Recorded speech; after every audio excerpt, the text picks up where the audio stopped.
Hello everyone and welcome to another Vibrant Music Teacher Chat. This is your weekly YouTube show all about music teaching, where we have fun together and hang out and commune with each other in the area of music teaching and talk about a special topic each week. Today we're talking about the 3 levels of piano practice as I see them. Maybe it'll give you a new perspective on piano practice. Maybe you've heard me talk about these before, but it'll still be a good reminder because these are things we need to come back to again and again and check in with ourselves and go, okay, am I doing everything I can to make practice go successfully in my studio? So that's what we're talking about today. Some of the basics, back to the basics sort of topic. A few bits of news before we get there. First of all, there are only 2 shows left in this year, because obviously we finished for a Christmas break. So we have 2 more shows after today, which I can hardly believe. And then I won't see you on this show until 2024. Don't worry if you remember, if you're like, no, the website stays open. We have some support staff there if you have any trouble logging in or anything like that, but we do scale things back a lot. Give the team a break. Make sure everyone has time to recharge. But all the resources are still there for you to use at your own leisure, okay? Your own leisure or your own work. I feel like that's the wrong way to put it. At your own leisure when it's actually your job. Anyway, other bit of news is that Vlogmas is starting this Friday. So, question from Denise was, how do we find Vlogmas? It's just going to be here on the YouTube channel. So if you're watching on YouTube right now, that's it. You know where it is. It's going to start this Friday, 1st of December. I'm going to be posting, alright, like I may post it on Friday evening or post it on Saturday morning. We'll see how that goes. This is a bit of an experiment for me this year. It's something I've seen in other industries, other areas on YouTube and not seen a piano teacher do, although correct me if I'm wrong about that, but I haven't seen anyone that I know do it. And I think it's fun. You know what I like about Vlogmas? To me, because I've been sort of into the sewing community on YouTube for a couple of years now. So I've had 2 Vlogmases. And to me, it just feels like an extra cozy element of December, like of the holiday season, with everything going on. And for us here in Ireland, the lead up to Christmas and New Year's, it just feels like that extra cozy thing, because the Vlogmas style videos, what I'll be aiming to try and create for you, is this feeling of like just coming along with me on my day, seeing a bit of what I do that's maybe a bit festive, some teaching stuff, some random stuff from my life. And to me, yeah, it feels cozy. So I hope that's what I'll get across to you. They're just simply daily videos, roughly every day, but not quite, probably, because I will have to have some days off for various things. But most days in December, I'll be posting a video here on YouTube. No pressure if you decide, nah, you know what, I prefer the live chats, this is not my thing. No worries. It'll suit some people who these don't suit and vice versa. But if you are interested, you just need to check the YouTube channel in December. That's all. It's pretty simple. So, I think that's my main news. YouTube show, Vlogmas. We also have our send-off calendar that will be coming out 1st of December as well, which is become a bit of a tradition. So this is our 4th one, and it's a page on our website where we have daily, like an advent calendar, doors that you can open, and there's different surprises each day. There's free stuff sometimes, there's giveaways, there's thought-provoking things, there's just for fun things. So those who have seen the send-off before seem to really look forward to it. So I hope you'll look forward to it as well. If it's your first time, I'm sure you'll enjoy it.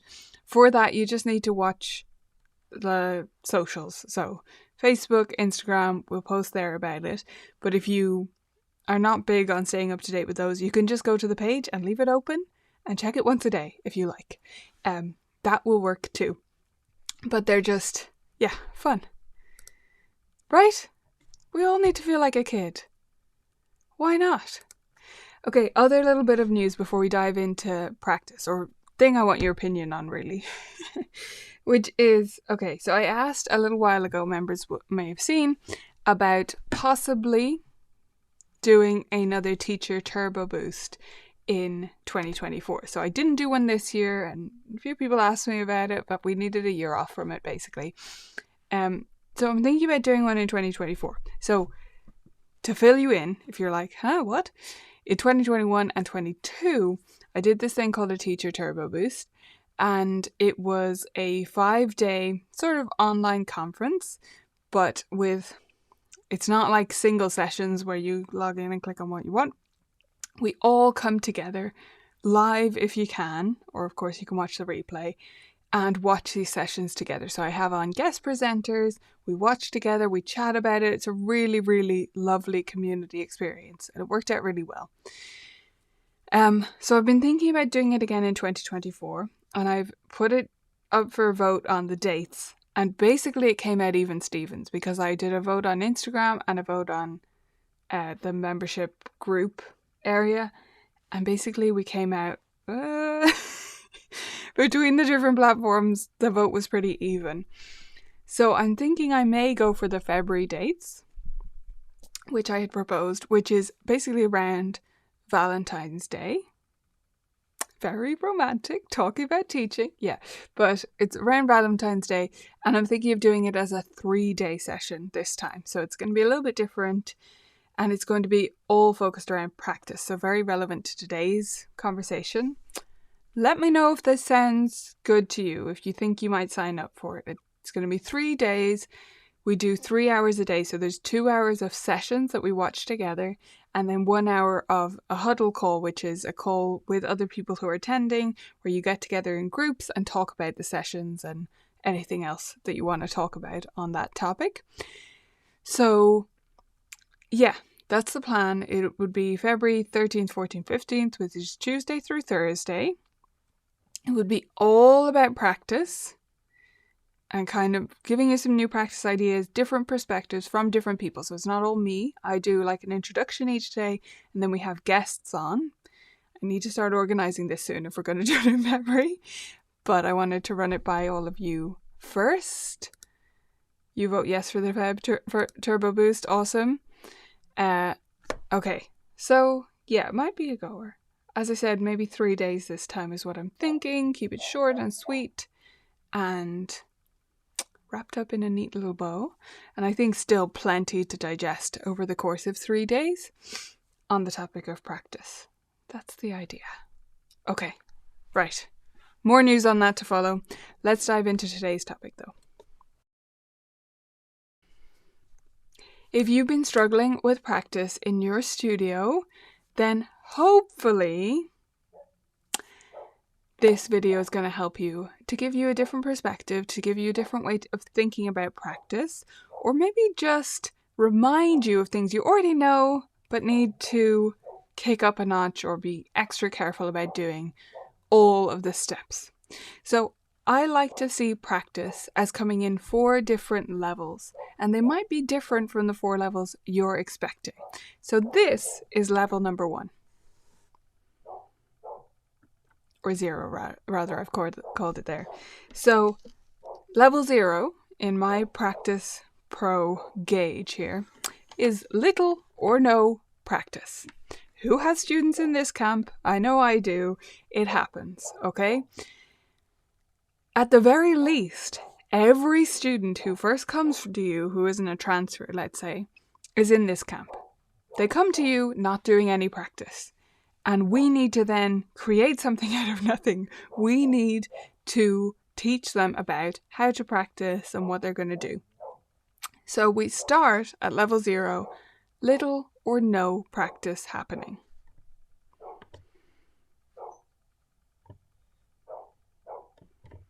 Level 1 is regular practice. This can be the hardest transition. No, not can be. This is the hardest transition. And I think too many of us think about the next levels, which we'll talk about in a minute, before this is sorted. So with each individual student I'm talking about, let's say you have little Anna.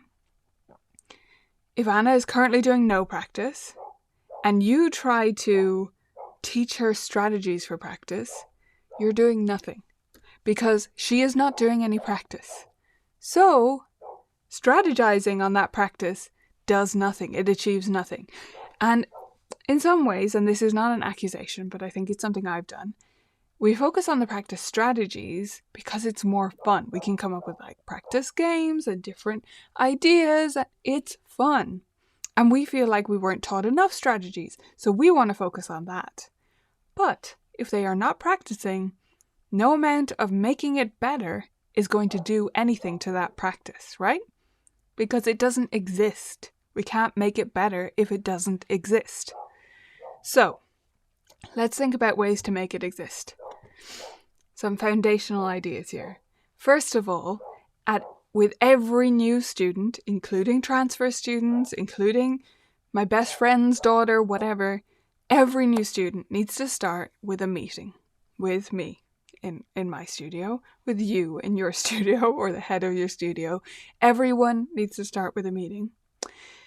And they come in and there is no lesson. It's not a trial lesson.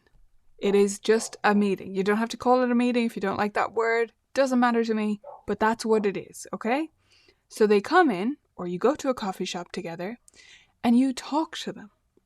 And there's no expectation of any piano playing happening. You just talk to them. If you want to incorporate like a few little piano activities or do some improv together, that's fine. Some people do it that way. But I highly caution you against calling it a trial lesson or anything like that. Because who's on trial there? If it's you, your teaching isn't going to be well demonstrated if you're also badgering them about how they need to practice. And if it's them that's on trial, I just question a lot about that statement, because I don't believe in auditioning students, especially at a beginner level. If we're talking way up the levels rather, then fair enough, maybe you audition students. But if we're talking about these foundational elements with students who are not practicing yet, they don't have experience, we're not putting them on trial, are we? So, it's a meeting, they come in, and we talk about it, and I'm very clear. I tell the parent, okay, well, first I ask them about their own experience with music, because that can inform things. And also it just gives me a good opening. So I say, oh, did you learn any music yourself? Did you learn any piano or anything else? And they tell me. And then if they have said, oh, yes, I did, I can start by saying, oh, well, then you know all about practice, so let me tell you how we do it here.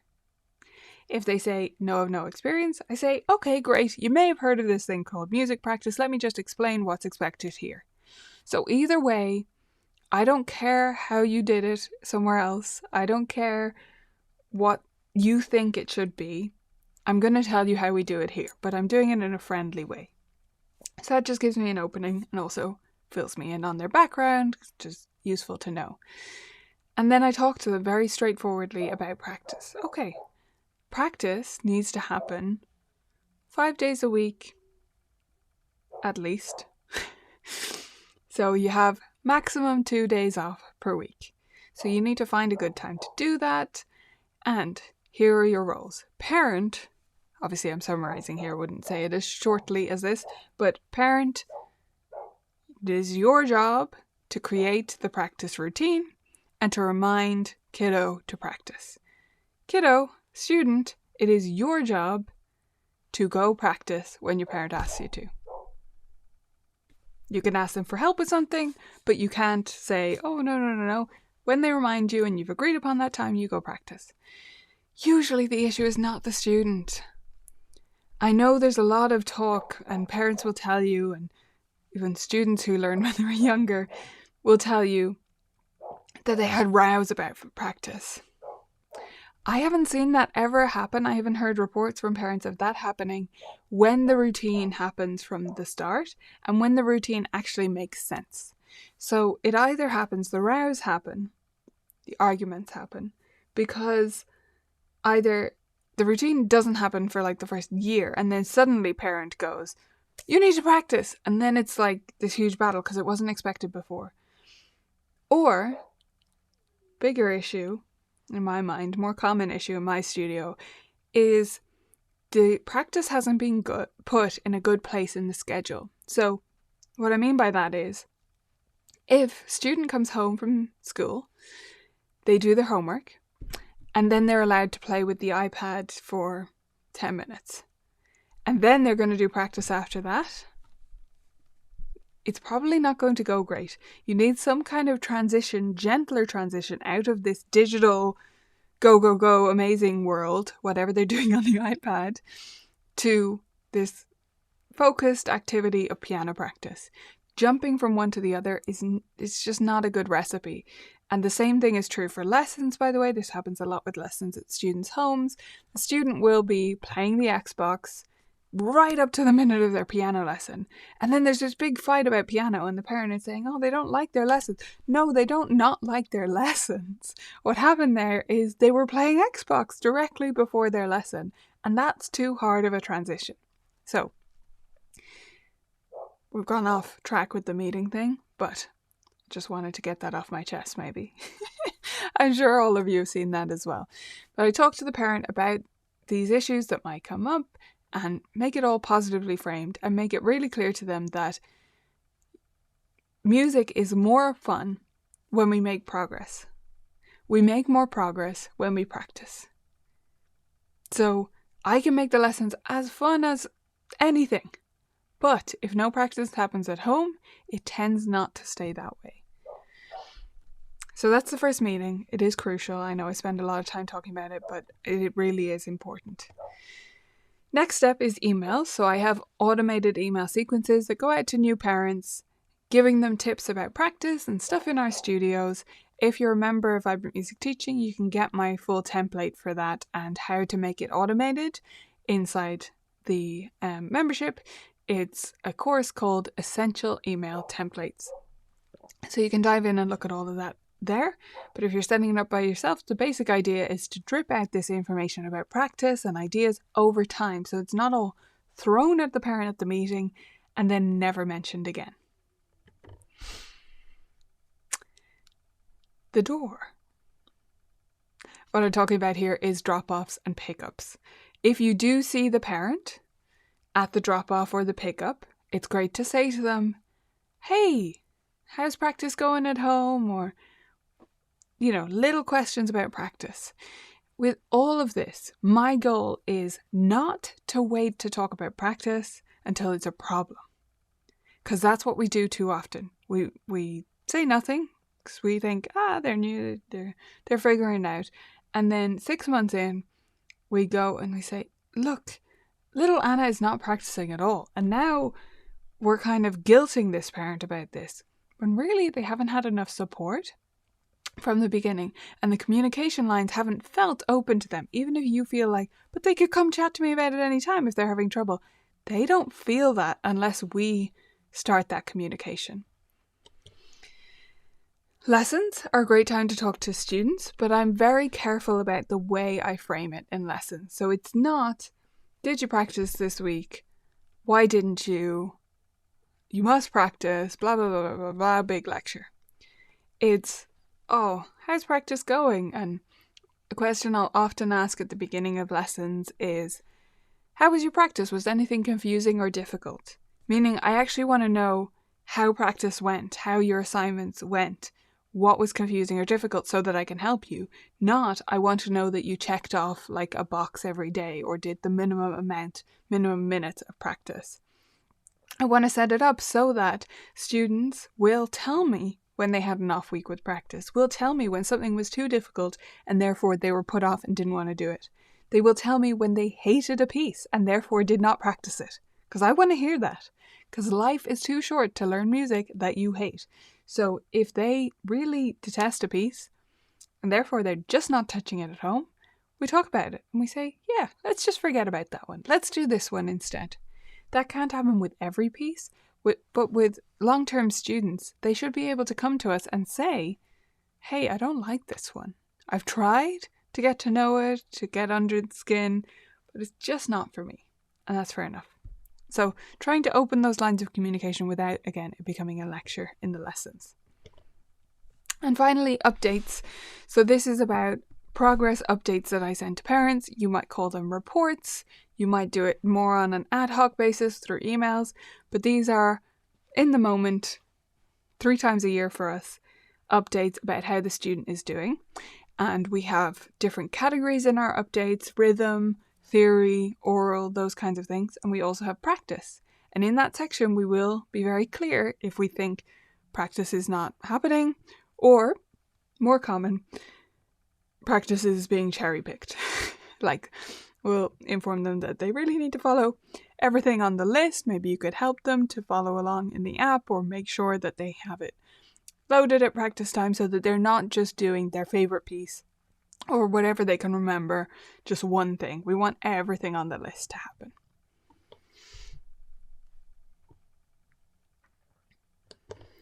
Level 2 then. So, as I said, this will be more brief because I think many of us spend a lot of time in this area. Maybe that's just me. It's not everyone for sure. This, traditionally, no time is spent on level 2 or 3 with teachers. Like, my teachers didn't do a lot of this, but I think we've overcorrected, and now we tend to do too much of this. So what we want here is to introduce variety to our students' practice. If it is already regular, okay, because that's level 1, is regular, meaning they're practicing 4 to 5 times a week, every week, pretty much. Some off weeks thrown in. If we're already at that stage, then we can start introducing bits of variety. So practice games, different practice strategies, different lists of practice ideas and stuff like that, different ways to inject variety into the lesson, into the practice, like playing up high and down low, listening to music while following the score, like all those different types of practice strategies, using a metronome, or as I say, practice games. You can go, if you remember, you can go to the Vibrant Music Teaching Library and you can select the topic of practice, and you'll see our practice games there, so those are a great resource too. But anything that will inject variety. Now, the next stage is strategy. So I split those up. To me, first you make it regular, then you make it varied, just kind of randomly. Some of it will be more effective, but really you're just aiming for variety. And then you start to move towards strategic. The student needs to speed up their piece, so they try this strategy specifically, right? But if we don't go through those levels and we jump right to, okay, this is what's wrong with your piece, do exactly this at home, or even giving them a list of all the different strategies they could try and expecting them to be self-directed with that, it's just not realistic. If they are not practicing, that will do nothing. If they are only practicing by playing all their pieces once, it's a step too far to then get super strategic about it. So what I want at level 3 is to then introduce a strategy. But at level 2, it's just about variety and having fun with our practice and doing different things in different ways and introducing that idea. So I hope that gives you a good breakdown of like 3 levels of piano practice and how you might work on them in your studio. If you have any random questions, please add them in now. I'm happy to stick around to answer a few. So you can ask literally anything, as regulars to the show will know. And I have some questions to catch up with here. Rose asked, how do you deal with parents who say it's completely the child's responsibility to remember and that he's old enough to know when to practice? The dad I have won't take responsibility for anything. He says the child only wants to play Roblox all day, and I've said, of course he does. Roblox is fun and an escape from school. I hope I'm inspiring him to practice. Okay, so let me talk about this more generally first, Rose, and then I'll deal with that specific student.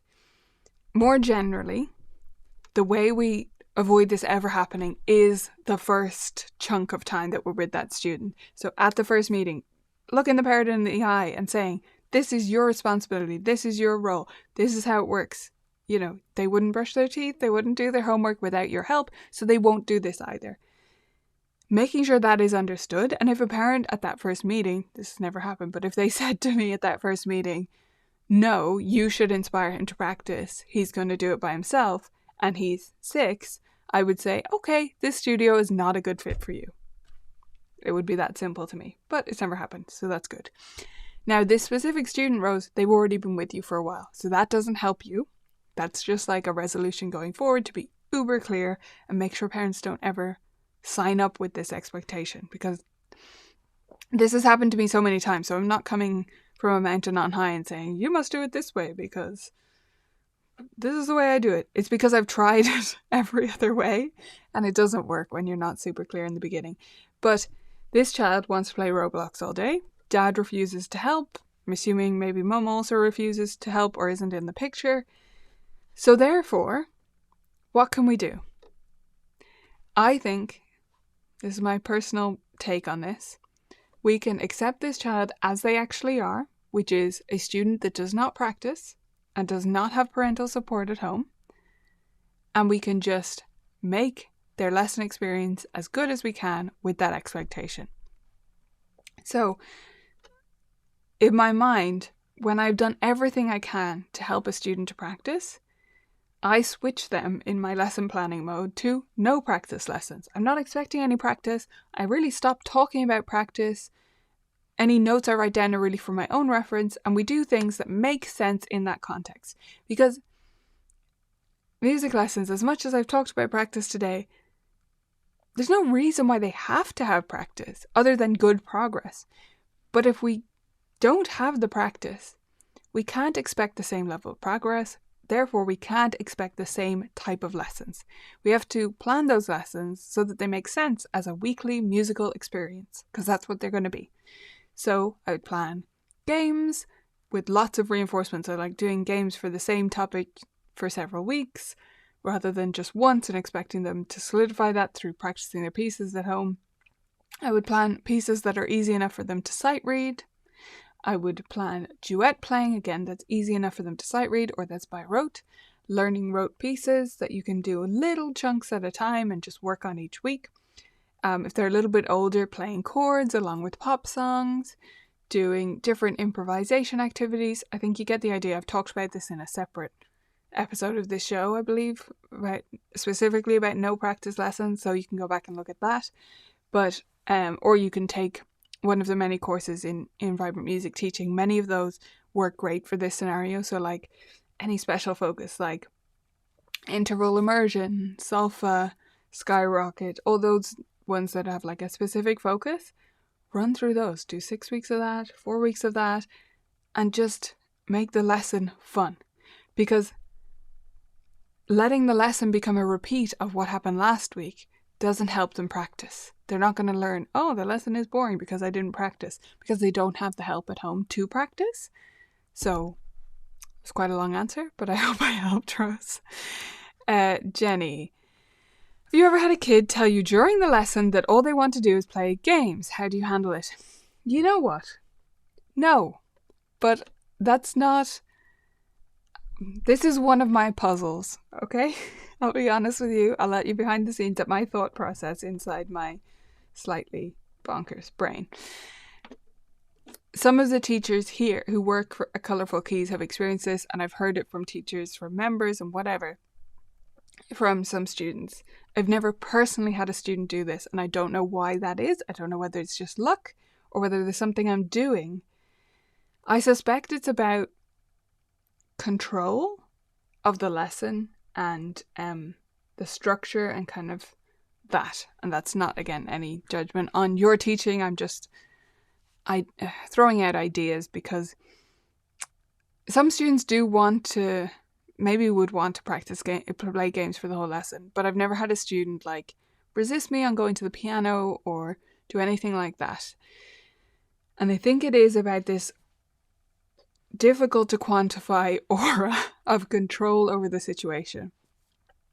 And it's something I try to work with younger teachers to learn a lot, that you can be fun and you can have looseness within the games and you can joke with your students, but still maintain this control over the lesson situation. And yeah, discipline isn't the right word, because you're not waiting for them to do something wrong and then disciplining them. You're controlling the environment such that they do follow your directions.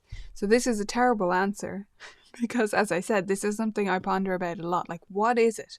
What is, and I don't think it's simple enough. I don't think I can define it enough to be helpful, but that's the area I would look at. If that's happening to you with several students or even just one, how can we make the lesson more in the teacher's control It doesn't mean not having fun, but in the teacher's control. Now, if you're already in that situation with a student, I do have some suggestions. Number one is the lesson focus cards. So if you remember, you can get those in the library. They're just little pictures of what we're going to do with the thing above. It's like piano, and it's a picture of piano, and then theory, and it's a picture of a workbook or a game or something like that, right? So there are different things we're going to do. And you lay those cards out with a student who really wants to control the lesson and play games for the whole lesson, which they can't do. And you say to them at the start of the lesson, okay, these are all the things we're going to do today. Will you choose the order we do them in? They choose the order, and then you hold them to that. So if they put the game first, grand, that's fine, that's their choice. But then you are going to move on and do all the other things. That's the most helpful.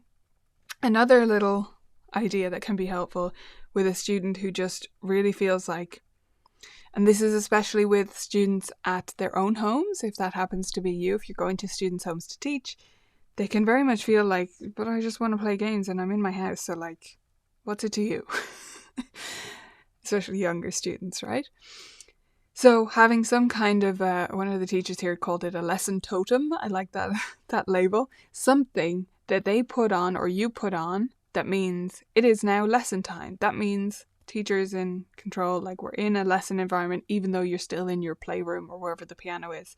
So, what does a former teacher use? Oh, like those Mardi Gras bead necklaces, like the cheap ones you can get. Or like you could have a feather boa or a hat or something that they put on.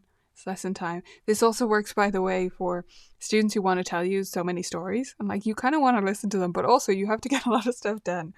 So you say to them, okay, no, we're wearing our special lesson feather boa right now. That means, actually, feather boa is a terrible idea. Will you scratch that? Hat, scarf, whatever, because feather boas, always the feathers go everywhere, don't they? So don't use one. But if a student does try to tell you lots of stories, they put on this thing, and then you can just remind them, no, you're still wearing it. Remember, we're going to take that off a few minutes before the end of the lesson, and then I want to hear all your stories. So it's a way of structuring that. Okay, how to ask for a semester monthly commitment, how to address asking parents for more practice than from established students. Yeah, so I talk a lot about what to do from the beginning, and I'm aware that if students are already with you, then that's not so helpful, but you can kind of still implement a lot of the things I'm talking about by just treating something as a fresh start. So it could be the new year, start of a new term, post Thanksgiving right now in the US, or like after Valentine's Day. It doesn't really matter, but you choose a date that is an excuse for a fresh start. And then leading up to that, you say, oh, such a date is coming up. Like it's going to be the start of a new month coming up.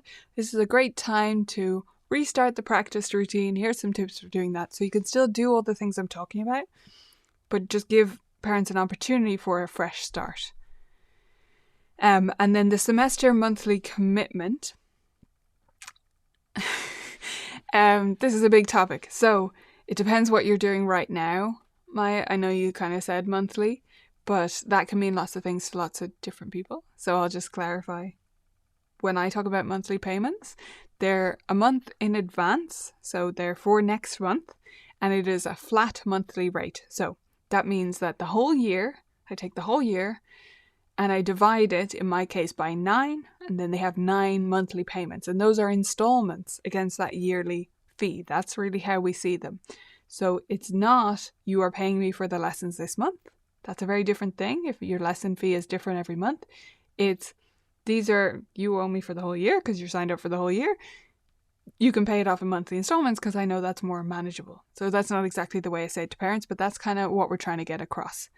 And then semester is the same thing, but just split in half, and there's a slight discount in my studio for paying that way. As for how to convince parents to do that, you don't convince them. You just announce it. You say, from whenever. So if you're trying to do this mid-year, I would do it in January because that kind of makes sense to people. I always make these changes over the summer, so it would be from September. You know, these are the new rates. It's this much, blah, blah, blah. And you give them the document that gives your fees and the payment structure. And if they come back to you with questions, you just explain how it works, but you don't defend it. You don't say, I'm so sorry, we're moving to monthly payments. You just tell them how it's going to be. And then it really is up to them if they accept that or not. We're not forcing anything on anyone. They can quit your studio, but most won't. And for most parents, a flat monthly rate is actually easier to deal with in terms of budgeting. So that's how I frame it to them. Hope that sort of answers that very big question.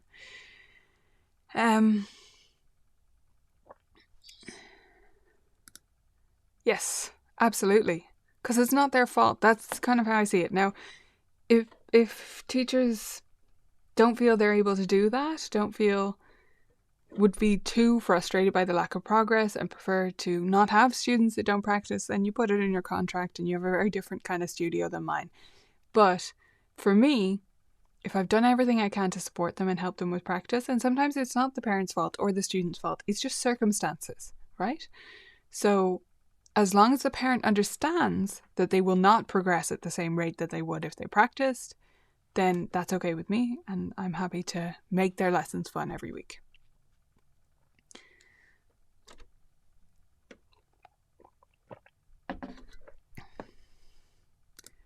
Yeah. Sometimes those are the students that need us most, Rose, right? The ones who don't have that support at home. I have a student like that right now. I won't say much about them because I don't like to disclose too many things about my students specifically here on the channel, but I do have a student like this right now, and I just accept their situation, the fact that parent is not going to really support practice, and therefore my job is to make this a good experience for that child. That's how I see my job, because they're still in lessons.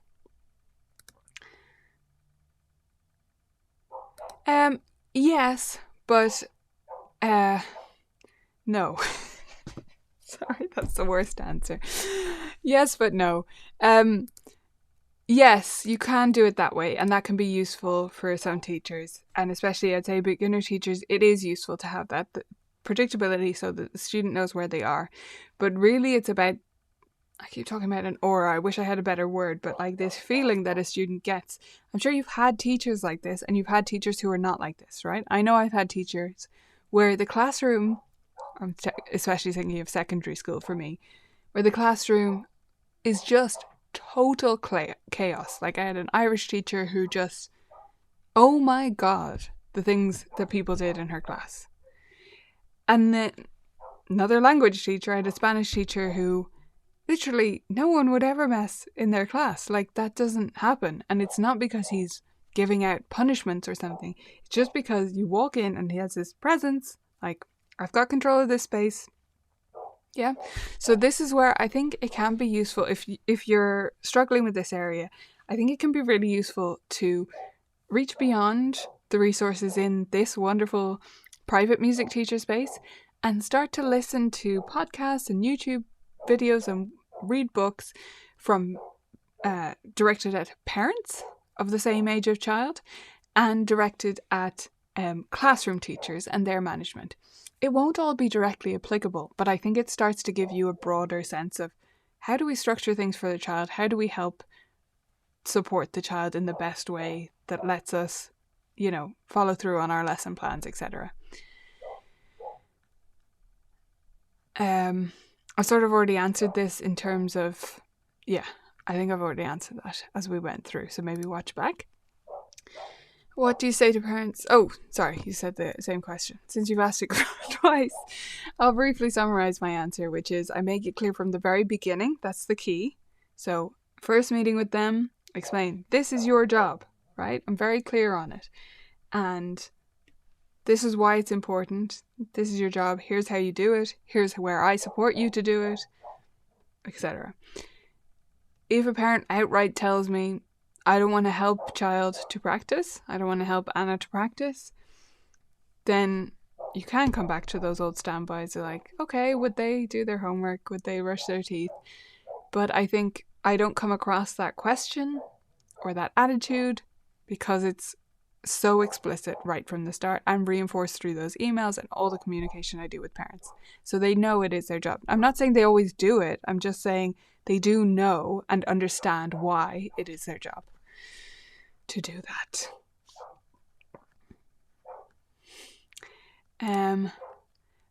Semester yearly plan with the same payment amount each month. How do you refund a lesson if you end up being sick, etc.? Okay, so we have a post on the site about this that I would refer you to just because it's going to be confusing. I'm about to explain it. I think you should go to the blog to look at it as well, Carrie, or look at it in the Bright Notes magazine about paid leave for music teachers is what it's called. And the idea is that we reserve 2 weeks at the end of the semester. So essentially I cut the year short. Like, we could teach up until June 23rd or whatever. I'm making up a date because that's when the primary schools close. But we actually finish 2 weeks earlier than that. And then on my calendar, those 2 weeks are light grey, okay? So those are for teachers to make up lessons, essentially, is what's happening. But I don't phrase it quite that way. I say we've allowed for 2 teacher absences, and then whenever we have a sick day, we move all those lessons into those 2 weeks. That's still within regular term time. I haven't added it at an inconvenient time. It's still at their regular lesson time. So if they then can't make that because, and this does happen, the parents have gone on holiday before school has actually finished for the year, then that's really not my problem because they're missing school too, right? So yeah, that's basically what we do, but check out the blog post for full info on that.